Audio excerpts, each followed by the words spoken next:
শ্বাসের মুখে এই তো শ্বাসের মুখে ঢুকে পড়েছিলাম।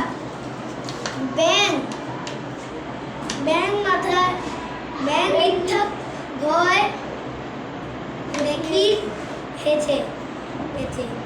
রাতে ঝড় হয়নি, তাই ব্যাঙের বিচার করুন রাজামশাই। রাজার রাজার রাজার এই যে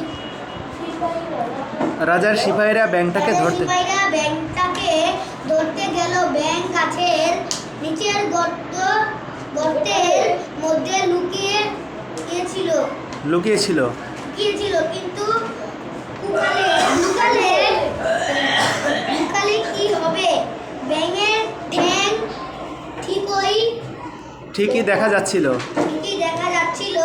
রাজা সিপাহীরা এই তো বললাম ঠ্যাং ধরে টান দিল। হেইয়ো ব্যাঙের ঠ্যাং ধরে দিল।